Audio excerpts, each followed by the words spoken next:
એક કથા મુજબ ધણી માતંગદેવ ગોહિલવાડથી રવાના થઈ સિંધ જવા નીકળ્યા હતા. આ પગપાળા તીર્થયાત્રા દરમિયાન ચાલતા ચાલતા કચ્છ પ્રદેશમાં પધાર્યા. કચ્છ એટલે સંતો, ભક્તો અને શૂરવીરોની ભૂમિ. એ સમયે કચ્છ પ્રદેશમાં માત્ર 5-25 ગામોની રિયાસત જેવા નાના નાના રજવાડા હતા. સૂકી ખેતી અને પશુપાલન કરી લોકો પોતાનું ગુજરાન ચલાવતા. કારણ કચ્છની ધરતી પશુપાલનના ચરિયાણ માટે ઉત્તમ હતી. ચાવડા, વાઘેલા, કાઠી દરબાર, જત, આહિરની નાની મોટી રિયાસતો હતી. રિયાસતોમાં વાઘેલા સરદાર અસ્પત વાઘેલા ખૂબ જ શક્તિશાળી રાજા હતા. એનું શાસન ભુજથી વાગડ સુધી વિસ્તરેલું હતું. તેનું મુખ્ય મથક પદ્ધર ગામે હતું. કચ્છની ધરતી પર ધણી માતંગદેવ ઘણા સમય સુધી રોકાયા. લોકોને બારમતી પંથનું પ્રબોધન કરી વણાટ કામની કલા શીખવાડી. એમ કહેવાય છે કે એ સમયે મેઘવાળ વણકરોમાં ખેરાજ ખિયાણી ઉત્તમ અને પ્રસિદ્ધ કારીગર હતો. એ પણ ધણી માતંગદેવનો શિષ્ય હતો. સંત ધણી માતંગદેવ ચંદ્રુઆ ડુંગર પર ધ્યાન સાધના કરી રહ્યા હતા. એ સમયે સિંધમાંથી જામ લાખાજીના ઘરાનાના પૌત્રોમાંથી ઓઠોજી અને જીઓજી સંત ધણી માતંગદેવના ખબર અંતર મેળવવા કચ્છમાં આવે છે. કચ્છમાં ભુજ પંથકના રાયધણપર પાસે આવેલ પૂર નદીના કિનારે પહોંચતા જાણવા મળે છે કે સંત ધણી માતંગદેવ ચંદ્રુઆ ડુંગર પર તપસ્યા કરી રહ્યા છે. આથી તેમને મળવા, તેમના ખબર અંતર પૂછવા, તેમના દર્શન કરવા પોતાના રાવ રસાલાને પૂર નદીના કાંઠે વિશ્રામ આપી ચંદ્રુઆ ડુંગર પર સંત ધણી માતંગદેવને મળે છે. સંત ધણી માતંગદેવ પોતાની તપ સાધના પૂર્ણ થતાં સિંધ તરફ પ્રયાણ કરવાના જ હતા. તપસ્યા પૂર્ણ થવામાં થોડો જ સમય બાકી હોવાથી સઘળો કાફલો આ પૂર નદીના કિનારે રોકાઈ જાય છે. આમ આ વાતની જાણ અસ્પત વાઘેલાને થતાં તેણે છુપી રીતે સિંધના રાજકુમારો વિશે માહિતી મેળવી. તેના મનમાં એમ થયું કે આ માતંગદેવ ખૂબ શક્તિશાળી વ્યક્તિ છે.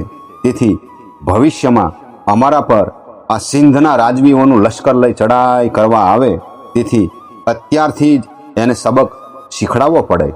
આથી પદ્ધર ગામે વસતા મેઘવાળ ખેરાજ ખિયાણીને સાચા ખોટા બહાના હેઠળ પકડી અને સિંધના રાજકુમારોના રસાલાને બાનમાં લઈ પૂર નદીના કિનારે જ જીવતા સળગાવી દેવા ને ત્યાર પછી માતંગદેવને ઠાર કરવો એવો ઘાતકી મનસૂબો કરી સર્વેને બાળી મૂકવાના કારસ્થાનને અંજામ આપવા લાગ્યો. મૃત્યુના મુખમાં સપડાયેલા ખેરાજ ખિયાણી અને સર્વે બાળકો અબળાઓએ સંત ધણી માતંગદેવને અંતરથી પોકારતા તેમનો ચમત્કારિક રીતે બચાવ થયો અને સંત ધણી માતંગદેવ સ્વયં વહારે પધાર્યા અને અસ્પત વાઘેલાનો વધ કર્યો અને મેઘવાળ ખેરાજ ખિયાણી તથા સર્વે બાળકો અબળાઓ અને સમગ્ર રસાલાને બચાવી લીધા. સૌ ગ્રામજનોને અભય આપ્યું.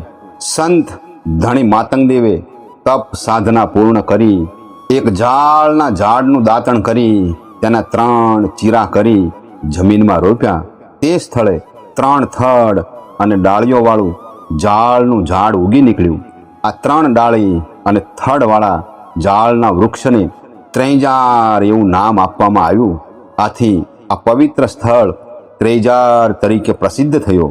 સંત ધણી માતંગદેવ દ્વારા સ્થાપેલ ત્રેજાર આજે પણ હયાત છે.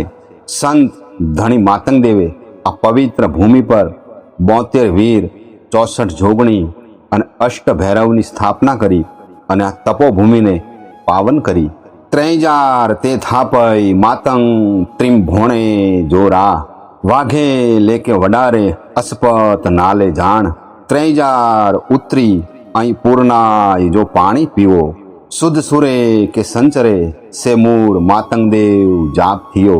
ત્રેજાર ને સરસી ભોમ ગુરુ વાવય ડનણ જી ચીર, જેને મેં પડછાયો ત્રેજાર જો ત્રેજે જો કરમ કો જીવાર. ત્રૈજાર ને સરસી ભોમ ગુરુ વાવય દનણજી ચીર 64 જોગણી ચોકી કરી આડા ભૈરવ ને વીર ત્રૈજાર રોપાય ત્રિભોણે જે ધણી અસ્પત વાઘેલે કે વડારે માતંગ ધણી અગમ ગાલ ઈ અપાર ઈ માતંગ ગુરુ આય મહેરાણ ત્રૈજાર ને ચંદ્રુવો ઈ કરમ થાપે કલતાર આરંભ કરે ને અખંડ થાય ઈ કંથન કંથેઓ ગુરુ મામ સંત ધણી માતંગ દેવને આજે આપણે ભાવથી વંદન કરીએ.